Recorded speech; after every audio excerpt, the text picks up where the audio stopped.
The heavy wooden branch in Maya's hands trembled, but her grip was like iron. Blood dripped from a jagged cut above her brow, stinging her eyes, but she refused to blink. She pressed 5-year-old Leo into the rough, brick wall behind her, shielding the terrified mute boy with her own body as 3 men in dark suits pulled their weapons and closed in. "You'll have to kill me before you touch him," she screamed, her voice tearing through the chaotic Seoul alleyway.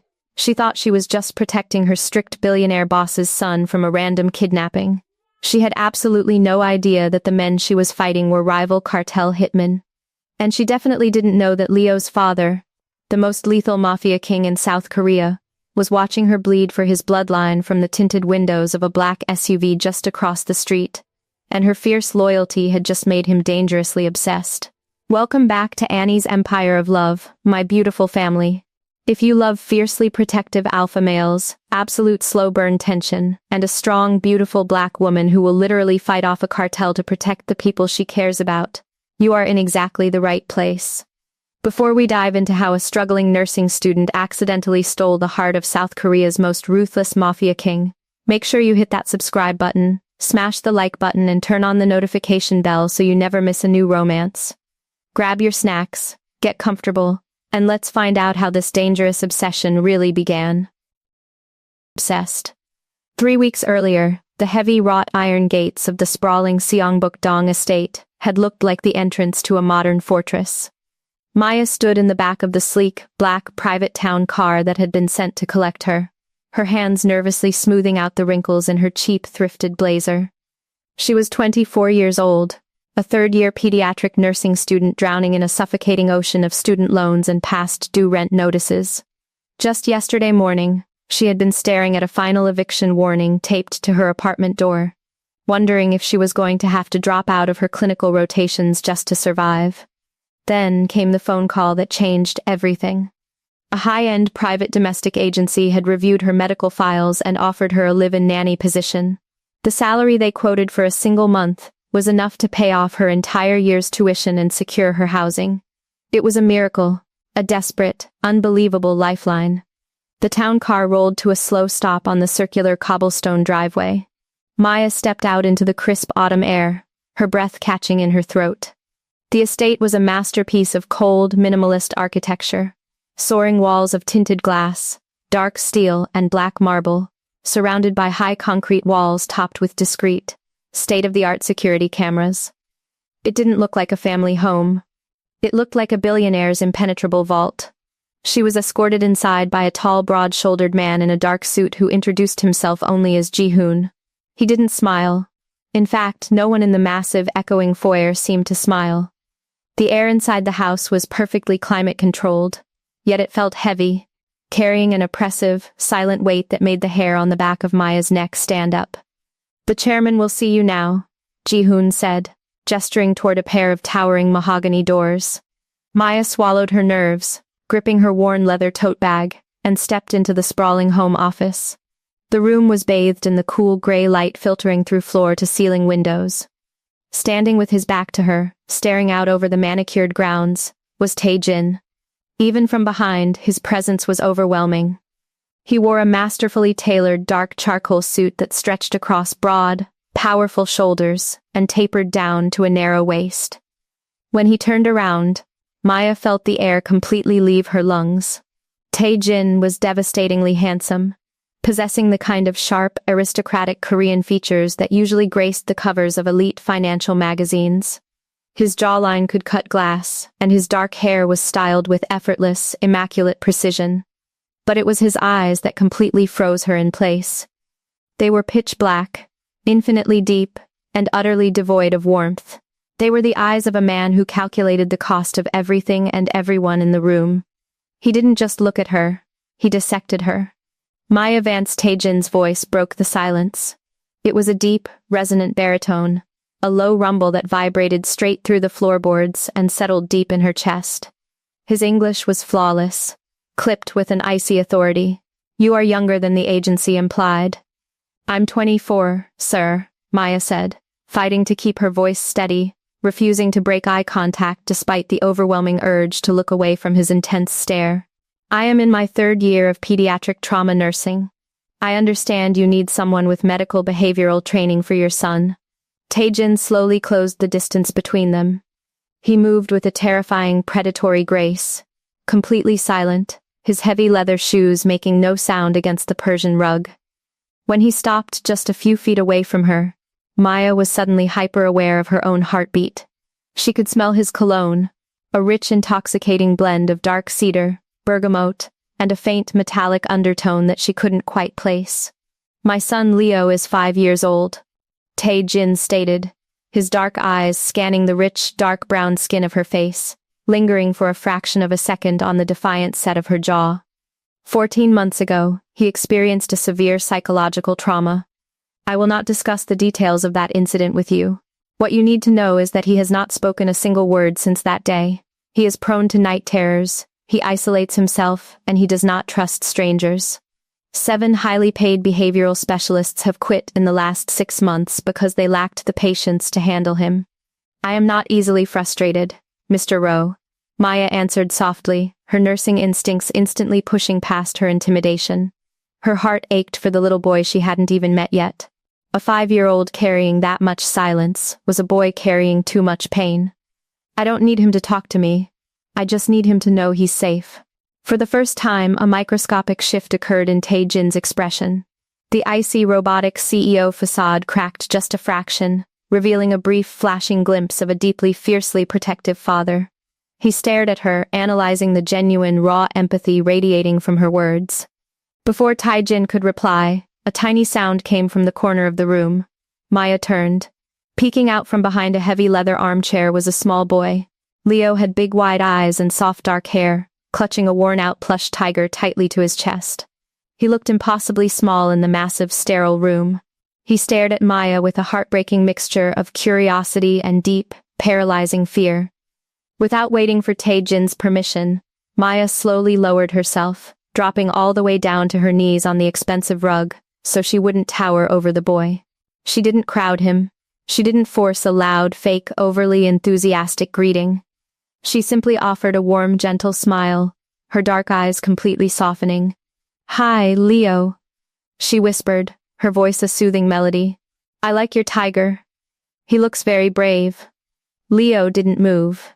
He didn't smile, but his small hands loosened their death grip on the stuffed animal just a fraction, and his dark eyes locked onto Maya's face, sensing the genuine warmth she radiated. Above her, Tae-jin watched the interaction with a burning, unreadable intensity. He had built a multi-billion-dollar empire. He controlled the darkest, most violent syndicates in the city with an iron fist.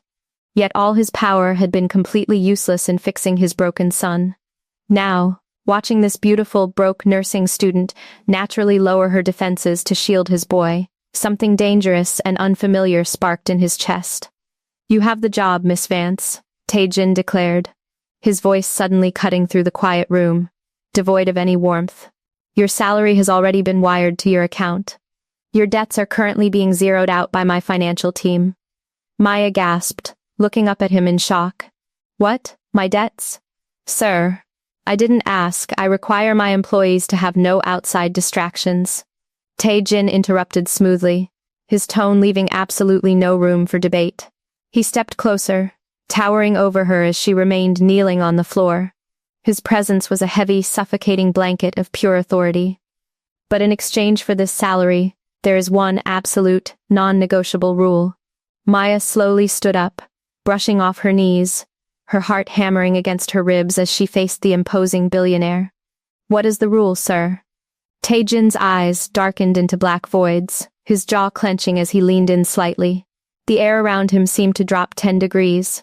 "Beyond these iron gates, the world is unforgiving," Tae-jin whispered, his deep voice taking on a chilling, deadly edge that made a shiver race violently down Maya's spine. "Leo does not cross that threshold without my personal security detail. He is never to be taken out into the public alone. Ever. If you take my son outside these walls, Maya, you won't just lose your job. You will answer directly to me. Do I make myself perfectly clear?" "Yes, sir," Maya breathed, completely unaware that the man standing before her wasn't just a paranoid, overprotective corporate tycoon. She had just stepped into the golden cage of the most lethal mafia boss in the country, and she had just agreed to a rule that was going to cost her everything. 3 weeks had passed since Maya stepped into the cold, imposing walls of the Songbuk-dong estate. In that short time, she had managed to do what 7 highly paid behavioral specialists could not. She made the billionaire's silent son feel safe. She didn't force Leo to perform. She didn't talk down to him or run endless, exhausting psychological drills. Instead, she sat on the floor with him for hours, building massive, intricate Lego castles in absolute silence. She learned his silent language, the way he tugged the hem of his shirt when he was hungry, the way he squeezed his plush tiger when the house was too quiet, and the way his shoulders relaxed whenever Maya hummed old, soulful jazz melodies while brushing his hair. But on a chilly Tuesday morning, the delicate peace Maya had built was shattered by the crushing weight of a calendar date. It was November 12th, Leo's 5th birthday. When Maya brought Leo down to the cavernous, black marble kitchen that morning, she expected to see at least a semblance of celebration. Instead, the room was immaculate and entirely empty. The head housekeeper, a stern woman who rarely spoke, placed a perfectly plated, nutritionally balanced breakfast in front of the boy and turned to Maya. "The chairman is in Tokyo finalizing a corporate acquisition," the housekeeper stated coldly. "He will not return until very late tonight. Keep the boy in the West Wing. There are business associates coming by later to drop off files." Maya stared at the woman in disbelief. "It's his birthday," she whispered fiercely. "Mr. Rho isn't even going to call. The chairman does not do celebrations, Miss Vance. I suggest you remember your place." Maya's jaw clenched as the housekeeper walked away. She looked down at Leo. The 5-year-old hadn't touched his food. He was staring out the massive bay windows, his small, dark eyes fixed on the heavy iron gates at the front of the estate. He was waiting for a black town car. He was waiting for a father who wasn't coming. The look of profound, hollow disappointment on the child's face made Maya's heart physically ache.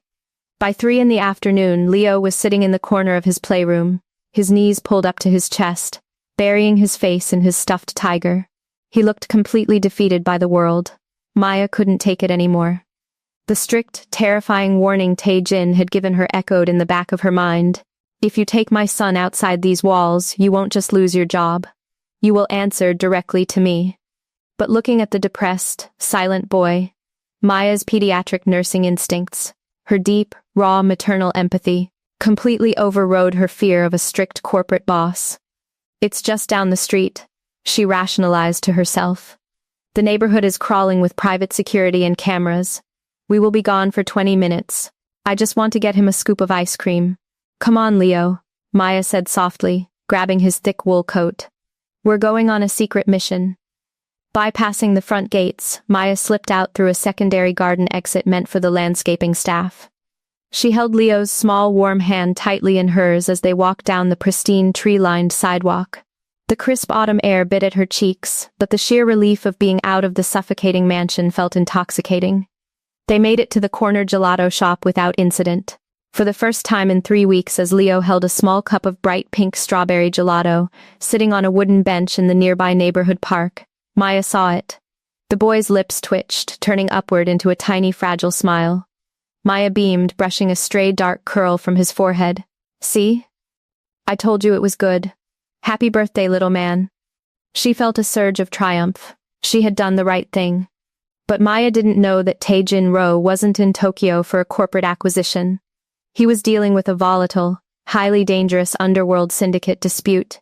And she didn't know that the men Tae-jin was at war with had been staking out the perimeter of the estate for weeks, desperately waiting for a single lapse in security to grab the Phantom King's only heir. A black sedan with heavily tinted windows rolled to a silent stop at the edge of the park. Maya's nursing instincts had trained her to be hyper-aware of her surroundings. The hairs on the back of her neck suddenly stood on end. She looked up and saw 3 men stepping out of the vehicle. They weren't wearing the sleek, tailored suits of Tae-jin's corporate security. They wore dark, heavy jackets, their eyes dead, and locked entirely on Leo. They spread out, their hands slipping into their pockets as they moved quickly and deliberately across the grass, cutting off Maya's path back to the estate. Pure, icy terror flooded Maya's veins. "Leo, time to go," Maya said, her voice tight. She snatched the boy up, abandoning the ice cream, and turned to sprint toward the street. A large, heavily scarred man stepped directly in front of her, blocking her path. "Just leave the boy, lady," he growled in rough, heavily accented English. "Drop him and walk away. You don't have to get hurt today." Maya didn't scream for the police. She didn't freeze. The moment the man reached his thick, tattooed hand toward Leo, the terrified nursing student vanished, replaced entirely by a feral, cornered lioness. "Don't you touch him." Maya shrieked. She threw a brutal, adrenaline-fueled kick directly into the man's knee, hearing a satisfying crunch. The man roared in pain, stumbling back. Maya spun, clutching Leo to her chest, and bolted toward the edge of the park. But the second man was too fast. He grabbed a handful of her coat, violently yanking her backward.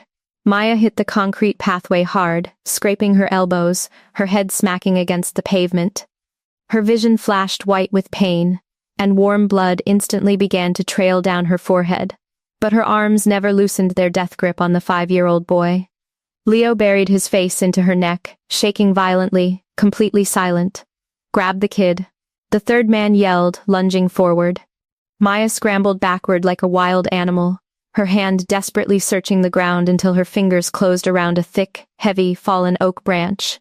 She dragged herself and Leo up against the rough brick perimeter wall of the park, eliminating any attack from behind. She stood up, her chest heaving, blood dripping into her left eye. She raised the heavy branch like a baseball bat. "You'll have to kill me before you touch him." Maya screamed, her voice a raw, terrifying sound that echoed off the surrounding buildings. The first man lunged. Maya swung the heavy wood with every ounce of her strength, catching him squarely across the jaw with a sickening crack that sent him crashing to the dirt. The second man tackled her, driving his fist into her ribs.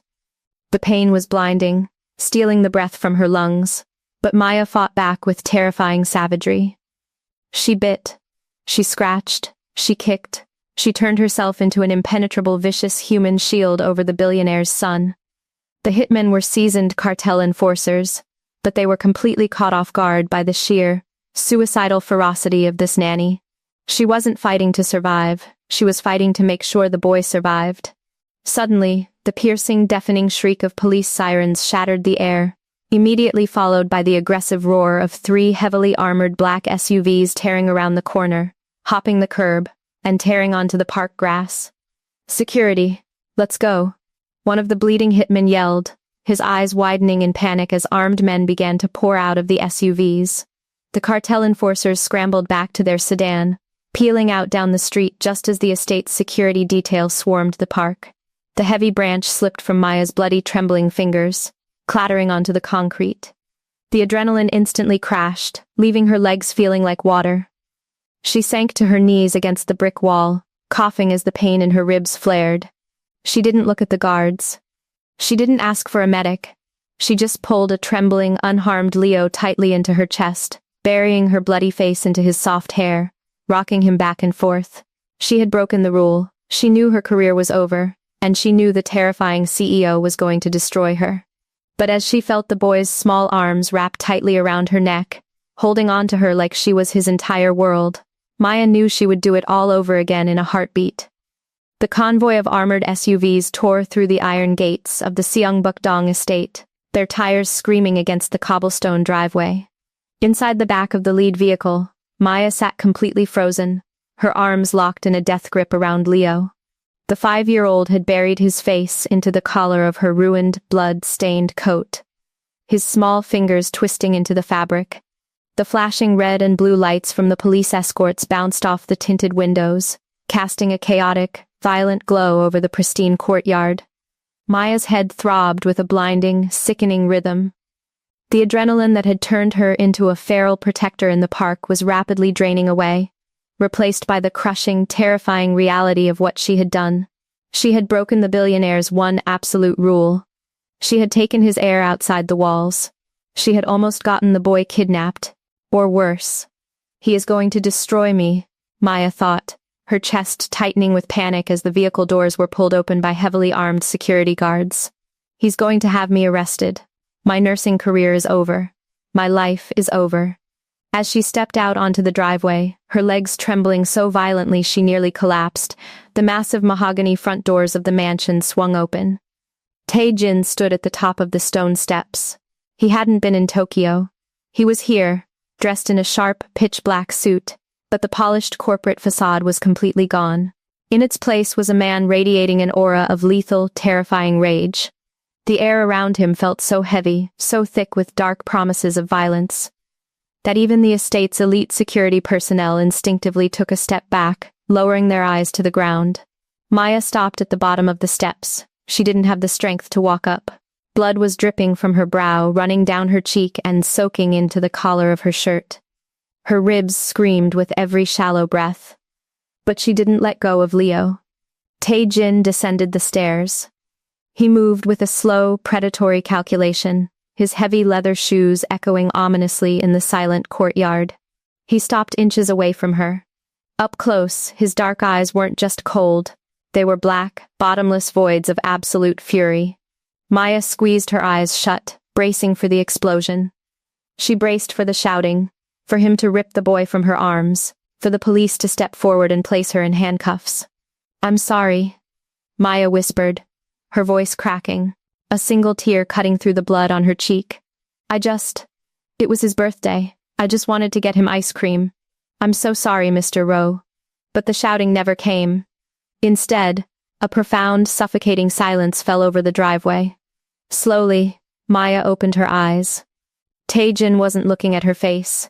His gaze was locked onto the blood soaking her sleeve, the dark bruises forming on her jaw, and the protective, shielding way her arms were still wrapped around his son.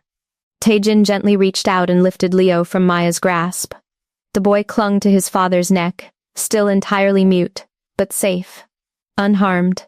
Tae-jin turned to the head housekeeper who was standing frozen by the doors.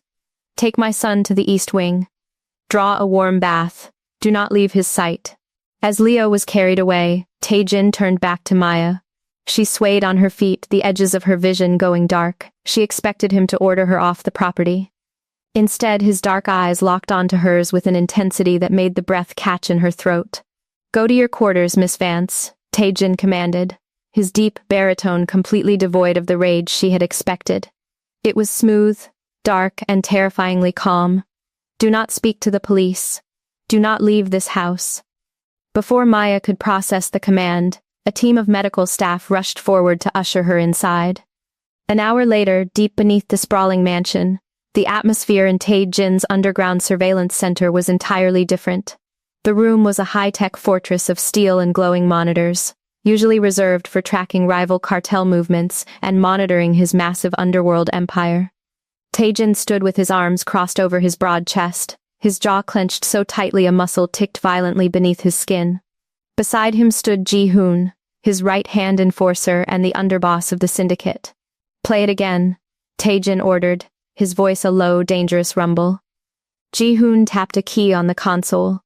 On the massive central monitor, the high-definition security footage from the Park Plaza played for the 5th time. Tae-jin watched in absolute, mesmerized silence. He watched the black sedan pull up. He watched the 3 heavily armed cartel hitmen step out. And then, he watched the 24-year-old nursing student. He paid his security men millions of dollars to protect his life, knowing full well that if a gun was pointed at their heads, human instinct would make them hesitate. But Maya didn't hesitate. Tae-jin watched her body language shift in a fraction of a second, from a gentle, smiling nanny to a cornered, feral animal. He watched her take a brutal punch to the ribs, fall to the concrete, and immediately scramble backward. Not to run away, but to put her own flesh and bone between his son and the attackers. He watched her swing the heavy tree branch, shattering the jaw of a hardened cartel killer. He watched her bleed for his bloodline. For the past 5 years, Tae-jin had lived in a world of absolute paranoia. Since his ex-wife had betrayed the syndicate, resulting in the trauma that stole Leo's voice, Tae-jin had believed that loyalty was just a commodity to be bought and sold. He believed no one could be trusted. But this woman, this broke, desperate student who had only known his son for 3 weeks, had just offered up her own life for his child without a single second of hesitation. That kind of visceral, raw loyalty couldn't be bought. It had to be owned. A dark, dangerous, and entirely unfamiliar obsession sparked in the center of Tae-jin's chest, spreading through his veins like wildfire. He couldn't look away from the screen. He traced the digital image of Maya's fierce, bloody face with his dark eyes, a possessive heat coiling tight in his stomach. The men belonged to the Black Dragon Syndicate. Boss, Ji-hoon said quietly, breaking the heavy silence. They knew you were distracted with the port shipments today. They tried to exploit the opening. The security teams are standing by. We can authorize a retaliatory strike on their warehouses within the hour. Do I give the green light? Tae-jin didn't blink. He kept his eyes fixed on the frozen frame of Maya shielding his son. No, Tae-jin murmured, his voice chillingly calm. Cancel all hits for the week. Ji-hoon frowned, clearly confused. Cancel the hits? Sir, they tried to take the air. If we don't respond with immediate force, I don't want a loud, messy street war right now, Ji-hoon. I want to dismantle them quietly. Tell the men to stand down until I give the order. Tae-jin finally turned away from the monitors, his dark eyes locking onto his underboss. The terrifying, cold CEO was gone. This was the Phantom King giving an absolute decree. And Ji-hoon? Yes, boss? I want the complete file on Maya Vance. Tae-jin commanded softly, the dangerous obsession bleeding fully into his voice. Not the sanitized version the domestic agency gave us. I want everything. Her debts, her family, her ex-lovers, her medical records. I want to know what she fears, what she desires, and exactly what it is going to take to ensure she never leaves my estate again. By midnight, the sprawling Seongbuk-dong estate was as silent as a tomb. Inside the luxurious ensuite bathroom of the nanny's quarters, the harsh, bright vanity lights flickered overhead. Maya sat on the edge of the cold marble bathtub, her hands trembling so violently she could barely hold the small bottle of antiseptic. The adrenaline that had fueled her in the park had completely evaporated, leaving behind a crushing, agonizing wave of physical pain. Her ribs ached with every breath, blooming into a canvas of deep purple and black. But the most pressing issue was the deep, jagged laceration on her left forearm, sustained when she had scrambled backward onto the concrete to shield Leo. She was a third-year pediatric trauma nurse. She knew exactly how many stitches the wound required. She also knew that if she went to an emergency room, the hospital would be legally required to file a police report regarding the violent nature of her injuries. A police report meant drawing federal attention to her billionaire boss. If I go to the hospital, he fires me, Maya thought, her chest tight with panic. If he fires me, the debts come back. And worse, I'll never see Leo again. She gritted her teeth, tears of sheer frustration prickling her eyes. She had managed to smuggle a basic suture kit from the estate's massive first aid reserve. She tore open the sterile packaging with her teeth, picking up the curved needle. But her right hand was shaking so badly from the residual shock of the attack that she couldn't even thread it. She dropped the needle onto the counter with a metallic clatter, letting out a ragged, defeated sob as she pressed her forehead into her uninjured hand. You are shaking, too hard. You are going to tear the skin. Maya gasped, spinning around so fast a shockwave of pain ripped through her ribs. Standing in the open doorway of the bathroom was Tae-jin. He moved so silently she hadn't even heard him enter her private quarters. The sharp, intimidating charcoal suit from the courtyard was gone. He was wearing a dark silk dress shirt, the top 3 buttons undone, the sleeves casually rolled up to his forearms. For the first time, Maya noticed the faint, intricate edges of dark traditional ink, tattoos, creeping just past his cuffs. It was a jarring, dangerous contrast to his polished corporate image. Mr. Rho, Maya choked out, instinctively trying to pull her ruined sleeve down to hide the blood. I'm sorry. I didn't hear you knock. Tae-jin didn't answer. His pitch-black eyes were locked onto the deep gash on her arm. He stepped fully into the small, brightly lit bathroom, instantly making the space feel microscopic. The heavy, intoxicating scent of dark cedar and bergamot wrapped around her, making her heart hammer a frantic, terrified rhythm against her bruised ribs. He stopped directly in front of her. Without asking for permission, Tae-jin reached out and gently took her trembling right hand, prying the blood-stained antiseptic wipe from her fingers. Sit, he commanded softly. Maya was too stunned, too exhausted to argue. She slowly sank back down onto the edge of the marble bathtub. Tae-jin didn't call for a doctor. He didn't order the estate staff to handle it. The billionaire CEO, a man who commanded empires and thousands of employees, knelt down on the hard tile floor right in front of her. He picked up the bottle of antiseptic and poured it over a fresh gauze pad. "This is going to burn," he murmured, his voice a low vibrating rumble. Before Maya could brace herself, he pressed the gauze to her open wound. Maya hissed, her entire body flinching violently as she tried to pull her arm back. But Tae-jin's grip was like a steel vice. His large, calloused hand wrapped firmly around her wrist, holding her perfectly still. Yet, as hard as his grip was, his thumb slowly began to stroke the inside of her pulse point in a soothing, rhythmic motion. The sheer physical contrast of this terrifying, untouchable man handling her with such aggressive gentleness sent an electric shock straight up her spine. "Breathe, Maya," he ordered, his eyes flickering up to meet hers. She stared down at him, completely paralyzed by the intense, burning heat in his gaze. Up close, without the barrier of his massive mahogany desk, the danger rolling off him was palpable. "I'm sorry," Maya whispered, her voice cracking in the quiet room. The heavy weight of her guilt finally spilled over. "I know I broke your rule, Mr. Rho. I know what you said to me on my first day. I put Leo in danger. You have every right to fire me. But please, please don't punish him. He was just so sad today." Tae-jin paused. He carefully picked up the suture needle, his hands completely steady, completely devoid of the hesitation Maya had felt. "Do you know why I hired you, Maya?" Tae-jin asked, his voice dropping into a dark, hypnotic register as he expertly pierced the skin, beginning to stitch the wound with a precision that surprised her. "Because I had behavioral training," she breathed, wincing slightly. "No." Tae-jin pulled the dark thread tight, his eyes never leaving her skin. "I hired you because when you walked into my office you were terrified of me. But the moment you saw Leo hiding in the corner, your fear completely vanished. You dropped to your knees for a boy you didn't even know." He tied off the final stitch, his large hands reaching up to gently wipe a stray drop of blood from her cheek.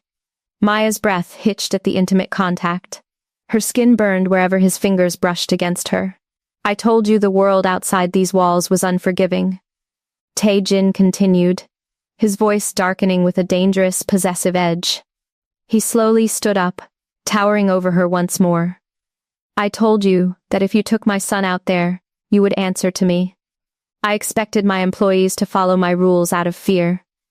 I did not expect a 24-year-old nursing student to throw her own body onto the concrete to shield my bloodline from grown men." Maya looked up at him, her heart pounding in her throat. Are you going to fire me?" Tae-jin leaned down, bracing one hand on the wall just beside her head, completely trapping her in his space. His dark, fathomless eyes burned into hers with an intensity that stripped away all the oxygen in the room. "Fire you?" Tae-jin whispered, his face inches from hers. "Maya, you bled for my family today. You fought for something that wasn't even yours. You are the only person in the entire world who could break my rules and live." He reached out, his thumb gently tracing the line of her jaw, lingering dangerously close to her lips. "You were afraid to go to the hospital because you thought I would send you away," he murmured, his breath ghosting over her skin, sending a violent shiver down her spine. "Let me make something perfectly clear to you. You are never leaving this estate again. Not because you are my employee, but because from this second forward, your life, your debts, and your safety belong entirely to me." He held her gaze for one final breathless second, letting the weight of his absolute terrifying protection sink into her bones. Then, he slowly pulled away, turning to leave the bathroom. Maya sat frozen on the edge of the tub, her arm perfectly bandaged, her skin still burning from his touch, completely unaware that she had just ignited a spark with the most dangerous man in South Korea, and the fire was about to consume them both. 4 days had passed since the terrifying incident at the park. The heavy, dark tension inside the Seongbuk-dong estate had thickened into something almost suffocating. The security presence around the mansion had tripled. Men in dark suits armed with earpieces and cold expressions stood at every entrance, every hallway, and every garden perimeter. But for Maya, the most jarring shift wasn't the guards, it was the man who owned them. Since the night Tae-jin had knelt on the cold bathroom tile to stitch her wounded arm, everything had changed. He no longer ignored her. Whenever Maya was in the room, whether she was feeding Leo in the massive kitchen or reading to him in the library, she could feel Tae-jin's dark, heavy gaze tracking her every movement. It was a suffocating possessive heat that made her pulse race and her mouth go dry. True to his word, he hadn't fired her. He had trapped her in his orbit. But on Thursday night, the fragile, quiet bubble they were existing in finally burst. It was past midnight. A brutal autumn storm was raging outside, rain lashing violently against the towering glass windows of the mansion. Down the hall, Leo was tossing and turning in his massive bed. He was having a nightmare, whimpering softly in his sleep. Maya sat on the edge of his mattress, rubbing his back, but nothing was working. She realized what was missing. His stuffed tiger. In the chaos of moving him between the playroom and the dining hall that evening, it had been misplaced. "I'll be right back, sweetie," Maya whispered, kissing his forehead. "I'm going to find Mr. Tiger." Maya slipped out of the bedroom, pulling her oversized cardigan tightly around her shoulders. The mansion was eerily quiet. The only sound, the distant rumble of thunder. She checked the playroom, the library, and the kitchen. The tiger wasn't there. She paused at the end of the grand hallway, looking toward the heavy iron-reinforced doors that led to the West Wing basement. Never go into the basement. That was one of the strict rules the head housekeeper had hammered into her on day one. But Maya remembered Leo wandering toward those doors earlier that afternoon. If he had dropped the tiger nearby, it might be sitting just at the top of the stairwell. She cautiously approached the iron doors. They were usually locked tight, but tonight, they were cracked open just an inch. Maya squeezed through the gap, intending only to check the top landing. But as she stepped onto the cold concrete floor, a chilling sound echoed up from the darkness below. It was a wet, heavy thud, followed by a muffled, agonizing scream. Maya froze. The blood drained completely from her face. Her first instinct was to run back to Leo's room and lock the door. But her nursing instincts, her compulsion to help someone in pain, rooted her to the spot. Her heart hammering wildly against her bruised ribs, she began to creep down the spiral concrete staircase, step by terrifying step. The air grew freezing cold. The pristine, luxurious scent of the mansion vanished, replaced by the harsh, metallic smell of copper, bleach, and fear. At the bottom of the stairs was another heavy steel door. This one, too, was slightly ajar, spilling a harsh, sterile white light into the dark hallway. Maya pressed her back against the cold concrete wall, holding her breath as she inched closer to the crack in the door. She closed one eye and peered into the room. What she saw made her stomach violently drop. It was an interrogation room. The walls were lined with heavy plastic sheeting and dark metal tools. In the center of the room, strapped tightly to a heavy steel chair, was a man. His face was a bloated, unrecognizable mass of deep purple bruises and blood. But Maya recognized the heavy tattooed hands and the rough jacket. It was the cartel hitman from the park, the one whose jaw she had shattered with the tree branch. Standing over him was Ji-hoon, the stoic head of security, wiping a bloody brass knuckle on a white towel. But it wasn't Ji-hoon that made Maya's lungs completely stop working. Standing a few feet away, leaning casually against a metal table, was Tae-jin. The polished, untouchable corporate billionaire was completely gone. Tae-jin's silk dress shirt was unbuttoned halfway down his chest, his sleeves rolled up past his elbows, revealing the intricate, terrifying sleeves of dark Yakuza-style ink that coiled up his muscular arms. His knuckles were bruised and coated in fresh blood. He exuded an aura of pure, absolute, and terrifying evil. "I am going to ask you one final time," Tae-jin said. His voice was no longer the strict, commanding baritone of a CEO. It was a cold, hollow, demonic whisper that echoed off the concrete walls. "Who gave the order to touch my son?" The hitman spit a mouthful of blood onto the floor, groaning in agony. You're a dead man, Rho.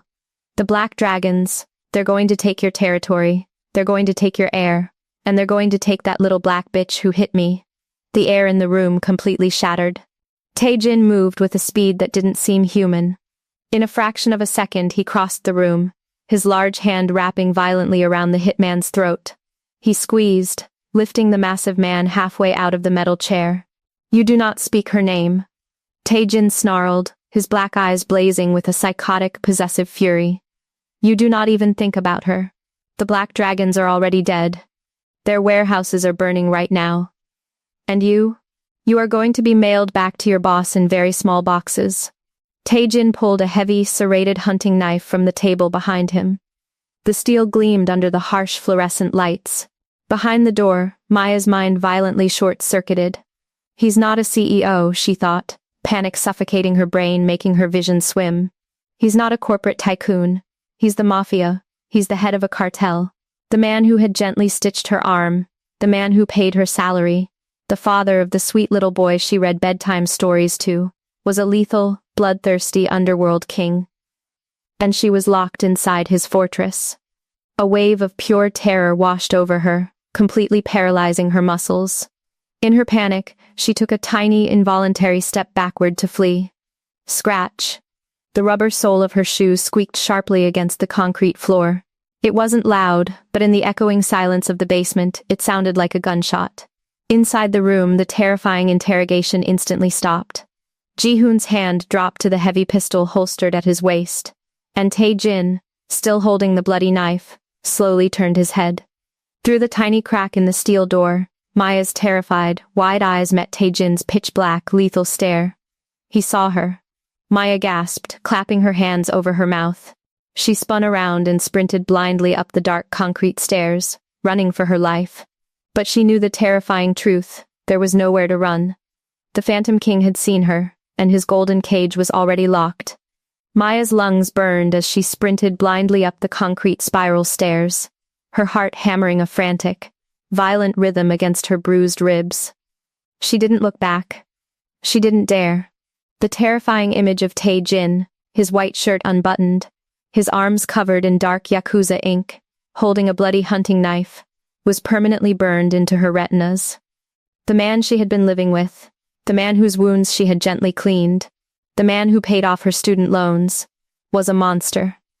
She burst through the heavy iron doors at the top of the landing, nearly tearing them off their hinges, and sprinted down the long, shadowed corridor toward her quarters. I have to leave. I have to get out right now, she chanted in her mind, pure survival instinct completely hijacking her brain. She slammed her bedroom door shut, twisting the deadbolt with trembling, bloodless fingers. She practically dove under her bed, dragging out the cheap, faded canvas duffel bag she had arrived with 3 weeks ago. She didn't pack the expensive cashmere sweaters or the tailored dresses Tae-jin's staff had placed in her closet. She threw in her old nursing scrubs, a pair of jeans, and her phone charger. Her hands shook so violently she couldn't even zip the bag. She was sobbing, silent, hyperventilating gasps of terror. She had seen the underworld king torturing a man. People didn't just walk away from things like that. They disappeared. Hoisting the bag over her shoulder, Maya crept back out into the hallway. The storm outside was violently thrashing against the massive windows, masking the sound of her hurried footsteps. She couldn't go out the front door, the foyer was guarded 24/7. She had to use the secondary garden exit, the same one she had used to sneak Leo out for ice cream. She navigated the dark, cavernous mansion by memory, slipping through the shadows until she reached the heavy glass-paned door at the back of the east wing. Through the glass, she could see the freezing, torrential rain turning the immaculate gardens into a dark, muddy nightmare. Just make it to the perimeter wall. There's an emergency release for the landscaping gate, she told herself. Maya grabbed the brass handle, shoved the door open, and stepped out into the freezing storm. Going somewhere, Maya? Maya froze. The blood completely stopped pumping through her veins. Standing just beneath the heavy stone awning, entirely shadowed from the storm, was Tae-jin. He was leaning casually against the stone pillar, the glowing orange ember of a cigarette clamped between his lips. The blood was washed from his hands. He was wearing a fresh, dark-tailored suit jacket over his silk shirt, looking exactly like the polished billionaire CEO she had first met. But Maya knew the terrifying truth now. The corporate suit was just a disguise. He took a slow drag of his cigarette, the ember illuminating the absolute chilling darkness in his eyes. He tossed it onto the wet cobblestone, crushing it beneath his heavy leather shoe, and slowly stepped directly into her path. "Get away from me," Maya gasped, her voice trembling as she instinctively took a step backward into the freezing rain. The water instantly soaked through her clothes, plastering her hair to her cheeks. "It is pouring out here," Tae-jin said, his deep, resonant voice slicing through the roar of the storm with terrifying calmness. He didn't yell. He didn't look angry. He looked entirely in control. You are going to catch a cold, and with those bruised ribs a cough will be agonizing. Go back inside. I saw you. Maya screamed, the sheer terror finally breaking her voice. She dropped her duffel bag onto the wet stone. I saw what you were doing down there. You lied to me. You're not a businessman, you're the Mafia. You're a cartel boss. Tae-jin closed the distance between them, with that same terrifying, predatory grace. Maya tried to back up, but her shoulders hit the heavy glass door behind her. She was trapped. Tae-jin stopped inches away. He reached out, his large, warm hands gently gripping her freezing, trembling shoulders. Don't touch me, she sobbed, trying to wrench herself free. Please, Mr. Rho. I swear to God I won't tell the police. I won't tell anyone. Just let me leave. Let me walk out those gates and you will never see me again. Tae-jin's jaw clenched. The calm facade cracked, and the violent, possessive underworld king bled through. He leaned in, his face so close to hers she could feel the heat radiating off his skin, smelling the intoxicating scent of dark cedar and the faint, metallic tang of blood that still lingered in the air. Let you leave? Tae-jin whispered, his voice vibrating with a dark, terrifying intensity. Maya, the man downstairs is the one who ordered the hit on my son. If I let you walk out those gates tonight, his men will find you before sunrise. They won't just kill you. They will tear you apart to get back at me. Then let them. Maya cried out, tears mixing with the freezing rain on her face. I'd rather take my chances out there than be locked in a cage with a monster. A dangerous, possessive heat flared in Tae-jin's pitch-black eyes. He didn't flinch at the word monster. Instead, he shifted his grip, one hand sliding up her neck to cup the back of her head, his long fingers tangling in her wet hair, holding her firmly in place. You are right. I am a monster, Tae-jin murmured, his lips brushing dangerously close to her ear. And my world is stained with blood. But 4 days ago, you threw yourself onto the concrete and bled for my blood. You fought for my son like a lioness. You stepped into my world, Maya, and you made yourself my weakness. Maya squeezed her eyes shut, sobbing helplessly as his absolute power completely surrounded her. You don't get to run away just because you finally saw the wolf behind the door, Tae-jin continued, his voice dropping into a lethal, unyielding decree. He wiped a mixture of rain and tears from her cheek with his thumb. You belong to this house now. I am putting 4 armed guards on your door. You do not eat, sleep, or breathe without my security detail watching you. You are never leaving my side again. He didn't wait for her to argue. Tae-jin reached down, effortlessly picking up her canvas duffel bag in one hand, and wrapped his other arm tightly around her waist, pulling her shivering body flush against his chest. Maya was completely exhausted, terrified, and freezing. She had no strength left to fight him as the Mafia king guided her back into his golden cage, locking the heavy glass doors behind them. She had tried to flee, but she had only succeeded in making the most dangerous man in South Korea realize exactly how terrified he was of losing her. For 2 agonizing days, the Seongbuk-dong estate transformed from a cold, quiet mansion into a suffocating, heavily fortified military bunker. Tae-jin had kept his terrifying promise. Maya was never left alone. 4 armed guards stood outside her bedroom door. 2 followed her when she walked Leo to the library, and even when she sat in the grand dining room picking at her food, Ji-hoon stood silently in the corner, his hand resting near his holster. She was a prisoner, completely trapped in the Phantom King's orbit.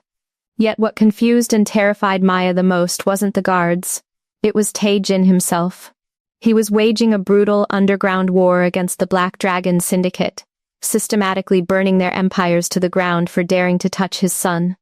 He would return to the estate in the dead of night, smelling of smoke and violence, looking every inch the ruthless cartel boss she had seen in the basement. But the moment he stepped into the west wing where Maya and Leo were sleeping, the monster vanished. He would gently check Leo's temperature, pull the blankets up to Maya's chin, and linger by her bedside, his dark eyes tracing her face with a heavy, possessive devotion that made her heart race against her will. He was a nightmare to the world, but to her he was an impenetrable, violent shield. But a shield only works if you stay behind it.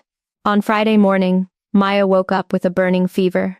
The deep gash on her arm that Tae-jin had stitched was inflamed, and her bruised ribs were causing sharp, agonizing spikes of pain with every breath.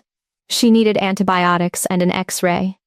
"I will have a private medical team brought to the estate," Tae-jin had ordered, his jaw tight as he gently inspected her flushed, feverish face in the grand foyer. "The estate's medical bay doesn't have an MRI or a proper trauma scanner," Ji-hoon intervened quietly, holding a tablet. "Her ribs could be fractured, boss. She needs to go to Dr. Park's private clinic in Gangnam. It's an underworld-secured facility. No public records." Tae-jin's pitch-black eyes darkened. He hated the idea of her leaving the walls, but he hated the sight of her in pain even more. "Take 3 armored SUVs. 12 men. Do not stop for any traffic lights, and do not take the main highways. I will join you at the clinic the second I finish securing the port shipments." He turned to Maya, gently tucking a stray braid behind her ear. "You are going to be safe, Maya. I swear it." 10 minutes later, Maya was sitting in the back of the heavily armored middle SUV, shivering in her oversized coat despite the heated leather seats. Ji-hoon was in the passenger seat, his eyes darting sharply between the side mirrors and the G-piece. The convoy moved swiftly through the gray, overcast streets of Seoul. But the Black Dragon Syndicate was completely desperate. Tae-jin had destroyed their warehouses, cut off their supply lines, and backed them into a deadly corner. They knew they couldn't penetrate the Songbuk-dong estate, and they knew they couldn't kill the Phantom King in a direct firefight. But they had a rat inside the underworld medical network. They knew exactly where the armored convoy was heading, and they knew that the beautiful black woman sitting inside was Tae-jin's new, glaring weakness. The convoy was 2 blocks away from the private clinic, crossing a narrow industrial intersection when the trap was sprung. A massive, rusted commercial dump truck suddenly blew through the red light, its engine roaring like a mechanical beast. It slammed violently into the side of the lead SUV, a deafening crunch of metal and shattering glass echoing through the streets. The armored vehicle flipped entirely over, skidding across the wet pavement in a shower of sparks. "Ambush. Brace," Ji-hoon roared. Before the driver of Maya's SUV could throw the car into reverse, 2 unmarked black vans screeched to a halt behind them, completely boxing them in. The back doors of the vans flew open, and a dozen men wearing tactical vests and heavy skull masks poured out, raising automatic weapons. Rat-tat, tat-tat. Heavy gunfire rained down on the convoy. The reinforced ballistic glass of Maya's window cracked and spider-webbed under the barrage, but miraculously held. Maya screamed, throwing herself onto the floorboards, covering her head as the deafening roar of gunfire and shouting erupted all around her. "Protect the girl." Ji-hoon yelled into his comms, kicking his door open. Tae-jin's security team fired back with lethal precision, dropping 3 of the masked attackers in seconds. But they were heavily outnumbered, and the Black Dragons had the high ground, firing down from the fire escapes of the surrounding alleyways. "Miss Vance. We have to move, now." Ji-hoon grabbed the back collar of Maya's coat, hauling her out of the SUV on the shielded side. "The clinic's rear entrance is 50 yards down this alley. Run." Maya didn't hesitate. Adrenaline flooded her system, temporarily masking the agonizing pain in her ribs. She sprinted down the narrow, trash-littered alleyway, Ji-hoon right behind her, providing covering fire. Bullets chipped the brick walls around them, sending sharp fragments of stone flying into her hair. They reached the heavy steel emergency door of the private clinic. Ji-hoon violently kicked it open, shoving Maya inside the dark, sterile hallway. Just as Ji-hoon turned to follow her, a sniper's bullet caught him in the shoulder. He grunted, stumbling backward onto the wet pavement. "Ji-hoon." Maya screamed, reaching out to grab him. "Lock the door." Ji-hoon roared, his face pale as he raised his weapon with his good arm, firing blindly down the alley. "Don't let them take you, Maya. Lock it." Sobbing uncontrollably, Maya slammed the heavy steel door shut, throwing the deadbolt and dropping the iron security bar into place. She was completely alone. The private clinic was eerily silent, the staff having likely evacuated the moment they heard the gunfire outside. The air smelled sharply of bleach and rubbing alcohol. The emergency lights were flickering, casting long, terrifying shadows against the pale green walls. Boom, boom, boom. Heavy, violent blows rained against the steel door she had just locked. They were trying to breach it. Panic seized Maya's chest. She couldn't breathe. She turned and ran deeper into the clinic, her sneakers squeaking softly against the linoleum. She bypassed the reception area and ducked into a large, dark operating theater, scrambling under a metal surgical table. She pulled her knees to her chest, pressing her hands over her mouth to muffle her ragged, hyperventilating sobs. A loud, metallic crash echoed from the back of the building. The emergency door had given way. Heavy, tactical boots crunched against the broken glass in the hallway. There were at least 3 of them. Spread out, a rough, cruel voice echoed through the empty clinic. "She's in here somewhere.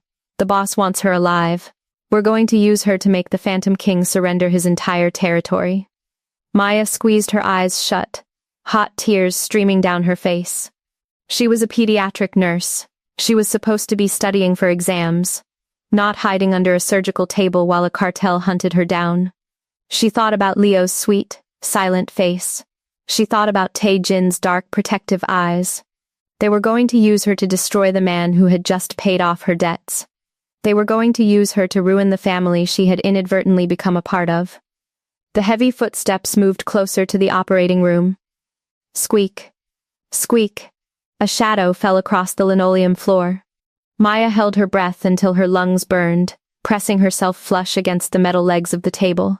Suddenly, a heavy combat boot kicked the metal table so hard it flipped completely over, sending stainless steel surgical trays crashing violently to the floor. Maya shrieked, scrambling backward like a cornered animal, her back hitting the cold tile wall. Standing over her was a massive man with a jagged scar running down the side of his neck.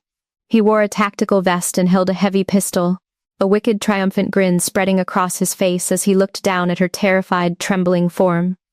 Well, the cartel leader chuckled darkly, aiming the barrel of the gun directly at her chest. "Look what we have here. The Phantom King's little pet." He reached down, violently grabbing a handful of her box braids, pulling her forcefully to her feet. Maya cried out in pain, her hands desperately clawing at his thick wrist. "Be a good girl, and we might not send you back to Rho in pieces." He sneered, dragging her toward the clinic exit. Maya was entirely out of options, out of strength, and out of time. The enemy had her. But what the cartel leader didn't know was that the Black Dragons had just made the final, most fatal mistake of their miserable lives. Because outside the clinic, the gunfire in the alleyway had suddenly gone dead silent. The Phantom King had arrived. "Let me go," Maya screamed, twisting violently as the massive cartel boss dragged her by her hair through the flickering, shadowed corridors of the clinic.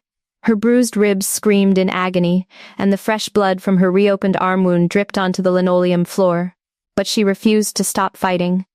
"Shut up," the man snarled, backhanding her across the face.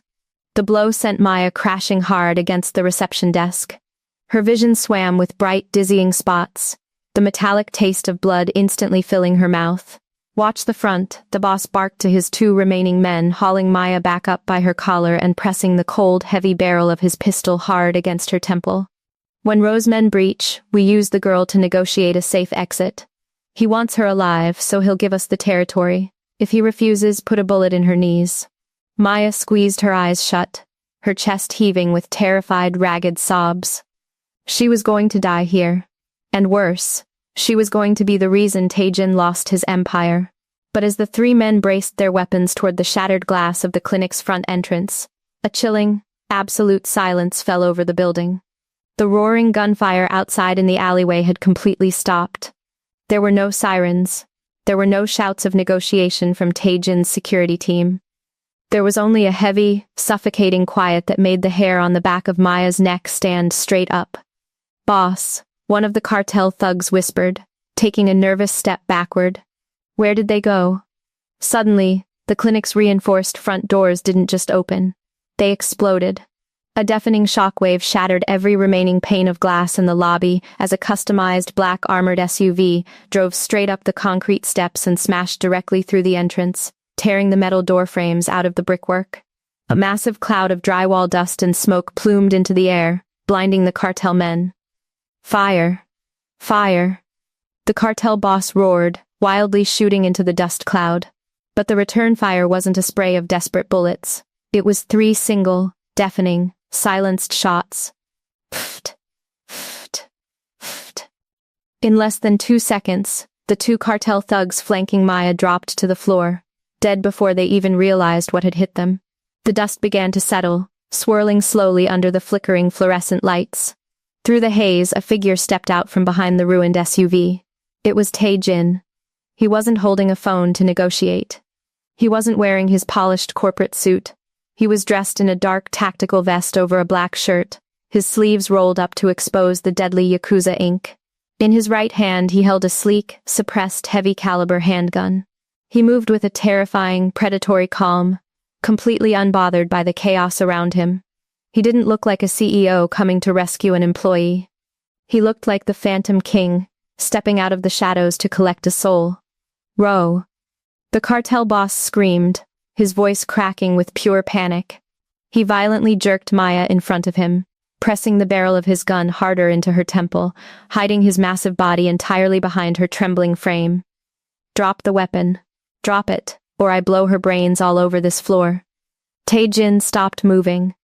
He stood 15 feet away, the dust swirling around his heavy combat boots. His pitch-black eyes flicked from the cartel boss to Maya. He saw the swelling bruise on her cheek where the man had struck her. He saw the blood soaking her sleeve. The air in the room instantly dropped 20 degrees, becoming so thick and heavy with murderous intent that it was hard to breathe. You touched her. Tae-jin whispered. His voice wasn't a shout. It was a dark, hollow, demonic vibration that chilled Maya straight to the bone. I'm going to do a lot more than touch her if you don't back off. The man sweat, his hand shaking so violently the gun rattled against Maya's skull. Tell your men to stand down and give me the western port, or she dies. Tae-jin slowly lowered his weapon, letting it hang loosely by his side. You want the western port? He asked, his voice dead. Yes. Give the order. You miscalculated, Tae-jin said softly, tilting his head slightly. You thought taking her would make me surrender my territory to save her life. You didn't realize that if you took her, there wouldn't be a world left for you to negotiate in. Before the cartel boss could process the words, a laser dot appeared in the center of his forehead. A sniper from Tae-jin's elite squad had flanked the alleyway and was aiming straight through the shattered window. The cartel boss gasped, instinctively turning his head toward the red light. It was a fatal, half-second distraction. Tae-jin moved faster than humanly possible. He raised his handgun and fired a single perfect shot.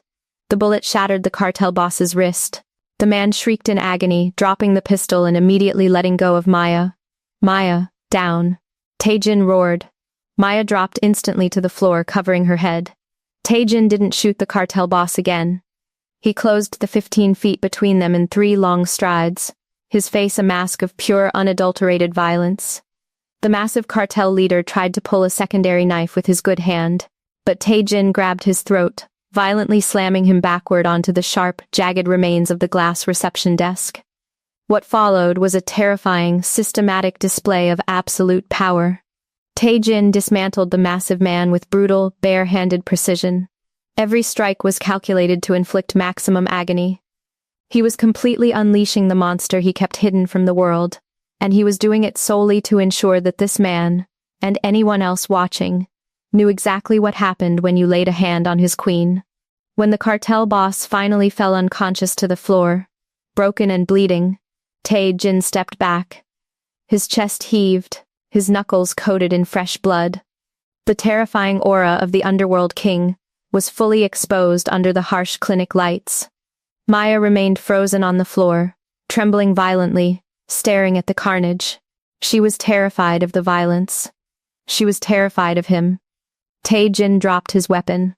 The lethal cold killer vanished the instant he turned to look at her. He fell to his knees on the glass-covered floor, entirely disregarding the sharp shards biting into his pants. He reached out with shaking, blood-stained hands, hovering them over her, suddenly terrified to touch her in case he caused her more pain. Maya, he breathed, his voice cracking, completely stripped of its dark authority. It was just a man looking at the center of his universe. Maya, look at me. Are you hurt? Where did he hurt you? Maya couldn't speak. The adrenaline crash hit her like a freight train. She just stared at his dark eyes, realizing the terrifying truth. The monster she had tried to run away from in the rain was the only thing in the world that could make her feel this incredibly safe.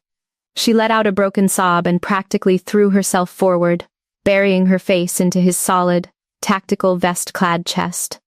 Tae-jin let out a ragged breath, wrapping his powerful arms tightly around her trembling frame, burying his face into her dusty hair. He held her with a desperate, crushing possessiveness, resting his chin on her head as his security team finally flooded the building to secure the perimeter. "I've got you," the Mafia boss whispered fiercely against her ear, kissing her temple. "You're safe. I will burn the rest of this city to ashes before I ever let anyone touch you again." The Seongbuk-dong estate had never felt more like an impenetrable fortress. After a heavily armed escort brought them back from the clinic, the estate's private medical team immediately took over. They confirmed Maya's ribs were severely bruised but not broken, cleaned and rebandaged her arm, and gave her a mild painkiller. But no amount of medical tape or medication could patch the psychological toll of the last few hours. Maya was brought to Tae-jin's private master suite in the East Wing, a massive, ultra-secure room of dark mahogany, slate and sweeping glass that looked out over the private gardens. It was the absolute safest room in the entire city, but as the heavy oak doors clicked shut behind her, the sheer gravity of everything that had happened finally caught up. The adrenaline completely abandoned her bloodstream. Maya stood in the center of the plush Persian rug, still wearing her blood-stained, dust-covered clothes. She looked at her trembling hands. She thought about the eviction notices on her apartment door just weeks ago. She thought about the cartel hitman in the park. She thought about the agonizing sound of the steel door being breached at the clinic, and the cold barrel of the gun pressed to her temple. The dam completely broke. A ragged, choking sob tore from her throat. Her legs gave out, and she collapsed onto the floor, pulling her knees to her chest. She cried violently, her entire body shaking as months of suffocating poverty, sheer terror, and the horrifying reality of the underworld violently collided in her chest. She was sobbing so hard she couldn't pull oxygen into her lungs. The door to the suite opened. Tae-jin stepped inside.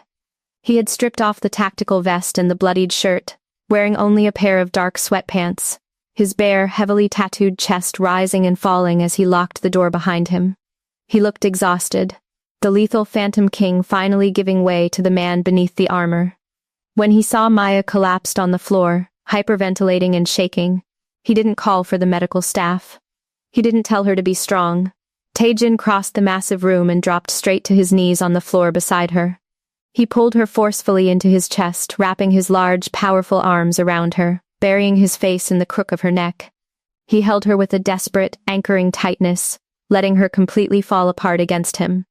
"I've got you," he murmured repeatedly, his deep, rumbling voice vibrating against her chest. "Let it out, Maya. You're safe. I am right here." "I was so scared," she sobbed, her hands weakly fisting the fabric of his sweatpants. I thought they were going to use me to take Leo. I thought I ruined your family." Tae-jin pulled back just enough to look at her, his dark eyes shining with a raw, agonizing emotion she had never seen from him before. He reached up, gently wiping the flood of tears from her cheeks with his thumbs. "Ruined my family?" Tae-jin whispered, his voice cracking. He let out a bitter, hollow laugh, shaking his head. "Maya, you didn't ruin my family.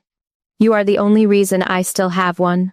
He shifted, sitting fully on the floor with her, pulling her back against his chest so she was resting between his legs. Her back pressed against his warm skin. He wrapped his arms around her waist, resting his chin on her shoulder. The terrifying Mafia boss had completely surrendered his walls.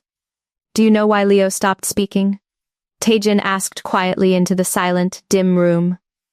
Maya sniffled, shaking her head against his chest. 14 months ago, Tae-jin began, the memory clearly turning his blood to ice. "I was betrayed. Not by a soldier. Not by a rival syndicate. I was betrayed by my wife, Leo's biological mother." Maya's breath hitched. She went perfectly still in his arms. "She wasn't built for this life, and I didn't blame her for that," Tae-jin continued, his voice heavy with old ghosts. "But she wanted out. And she wanted a massive payout. So, she sold our security routes to the Black Dragons. She let them into our home. They ambushed us in the middle of the night. I fought them off, but Leo, Leo was awake. He saw his mother hand him over to the men with guns before she ran. He saw the very person who was supposed to protect him throw him to the wolves. A fresh tear slipped down Maya's cheek. Her heart physically shattered for the little boy. He never spoke another word after that night. Tae-jin whispered fiercely, his grip tightening around Maya's waist. And I turned into a monster. I swore I would never let another soul close to us. I believed that love and loyalty were just illusions. I thought my family was permanently, irreparably broken. He gently turned Maya by her shoulders so she was facing him again. His pitch-black eyes bore into hers, completely stripped of their cold calculation, filled entirely with an overwhelming, desperate devotion. And then you walked into my house, Tae-jin murmured, raising his hand to gently cup her cheek. A broke, terrified student. And when the wolves came for my son again, you didn't run. You didn't sell him out. You picked up a piece of wood and you told grown men they would have to kill you before they touched him. Maya looked up at him, her crying slowing as she drowned in the absolute sincerity of his gaze. You didn't ruin my family, Maya, Tae-jin breathed, leaning in until his forehead rested gently against hers. You breathed life back into it. You fought for us like a lioness. You saved my son's soul, and you saved mine. The space between them vanished. Tae-jin closed the distance, capturing her lips in a kiss that was entirely devoid of the violence of his world. It was a kiss of pure gratitude, deep reverence, and desperate, agonizing love. And as Maya kissed the Mafia boss back, burying her hands into his dark hair, the last remnants of her fear completely melted away. She knew exactly who he was, and she knew she was never leaving his side again. 6 months later, the sprawling Seongbuk-dong estate was completely unrecognizable. The towering iron gates and the elite, heavily armed security details were still there. The Phantom King would never compromise on safety, but the suffocating, freezing tension that had once plagued the mansion was entirely gone. The cold, minimalist black marble halls were now warmed by the sounds of jazz music, the smell of freshly baked pastries, and the bright, echoing sound of a child's laughter. It was a brilliant, warm spring afternoon. Maya sat on a plush-woven blanket in the center of the manicured gardens, the cherry blossom trees raining soft pink petals around her. She was wearing a beautiful, flowing white sundress, her laptop open in front of her, surrounded by thick medical textbooks. She wasn't a nanny anymore. She was exactly 1 month away from taking her final pediatric nursing board exams. Tae-jin hadn't just paid off her student loans. He had entirely funded a state-of-the-art pediatric trauma center in downtown Seoul, legally putting the entire foundation in her name. He had made sure that when she passed her exams, she wouldn't just be a nurse. She would be the director of a sanctuary.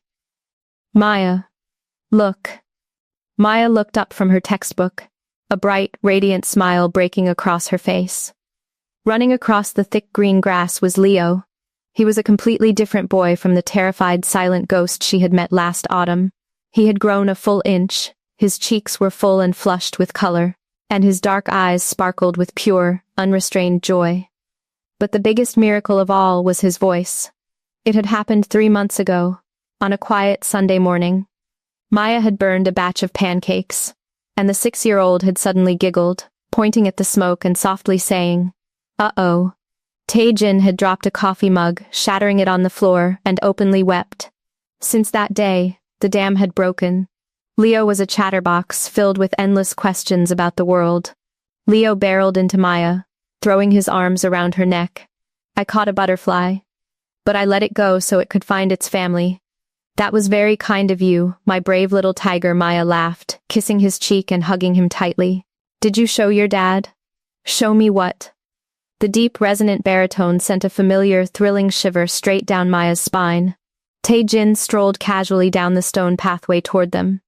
The terrifying, ruthless cartel boss who had burned the Black Dragon Syndicate to ash to protect her was nowhere to be seen. He wore a relaxed, unbuttoned white linen shirt and dark slacks, his intricate Yakuza tattoos fully visible in the sunlight. To the underworld, those tattoos were a symbol of death. To Maya, they were just the canvas of the man she loved. Leo jumped up and ran to his father. Tae-jin caught the boy effortlessly, swinging him up into his powerful arms with a warm, genuine smile that still took Maya's breath away. He listened patiently as Leo enthusiastically explained the butterfly, pressing a kiss to his son's forehead before setting him down to run back to his toys. Tae-jin walked over to the blanket and lowered his massive frame onto the grass beside Maya. He didn't look at her textbooks. His pitch-black eyes immediately locked onto her, filled with that same heavy, unwavering and desperate devotion that had anchored her since the clinic. He reached out, his large, calloused hand gently cupping her jaw. His thumb traced her cheekbone, his touch impossibly soft. "You're working too hard," Tae-jin murmured, leaning in to press a lingering kiss to the corner of her mouth. "The hospital isn't going anywhere, Maya. Take a break." "I have a mock exam tomorrow, Tae." Maya smiled, playfully leaning into his touch. "I have to know the proper dosages for neonatal care. I can't just rely on my incredibly intimidating billionaire fiancé to bribe the medical board." Tae-jin chuckled, a deep, vibrating sound in his chest. He glanced down at the massive, flawless, emerald-cut diamond resting on her left ring finger. It was a ring that cost more than a private island, but to Tae-jin, it wasn't a symbol of wealth. It was a collar he had gladly placed on himself, binding his soul to hers for eternity. "I wouldn't have to bribe them," Tae-jin teased darkly, his eyes flashing with a hint of the Phantom King. Ji-hoon could just stand in the back of the testing room and crack his knuckles. They would give you a perfect score. Maya laughed out loud, swatting his shoulder. "Absolutely not, no Mafia tactics in the nursing world." Tae-jin smiled, his expression softening entirely. He shifted closer, pulling her off her textbooks and into his lap. Maya went willingly, wrapping her arms around his broad shoulders, resting her head in the crook of his neck. She breathed in the scent of dark cedar, bergamot and spring air. "I love you," Tae-jin whispered fiercely against her hair, his arms wrapping around her waist like a steel fortress, holding her exactly where she belonged. "You are my entire world, Maya. You gave me my son back. You gave me a life I didn't think I deserved." Maya pulled back just enough to look into the eyes of the most dangerous man in South Korea. She saw no monsters there anymore. She saw only her protector, her partner, and her king. "I love you too," Maya breathed, leaning up to capture his lips. She had walked through the iron gates of the estate 6 months ago as a desperate, broke nursing student, terrified of the shadows. But she had thrown herself into the fire for a boy who needed her, and in return, she had conquered the darkest, most lethal heart in the city. The Phantom King still ruled the underworld with an iron fist, completely untouchable and entirely undefeated. But the entire world knew the terrifying truth. The king answered only to his queen. Maya and Tae-jin's story reminds us of a profound truth. Family isn't defined by the blood we share, but by the fire we are willing to walk through to protect one another. Tae-jin had all the wealth and power in the underworld, yet his soul and his son's voice remained locked in a cage of past betrayal. It didn't take an army to break those walls down. It took the fierce, unconditional love of a woman who had nothing to give but her heart. True protection isn't just about building higher walls, it's about finding the person who makes the world feel safe enough to finally lay your armor down. Because here at Annie's Empire of Love, we believe that love is the only law worth breaking. If you enjoyed this story and the lesson it brings, kindly take a moment to hit that subscribe button and turn on your notification bell so you never miss a new release. Thank you for spending your time with me today. Welcome to the Empire, and I will see you in the next beautiful story.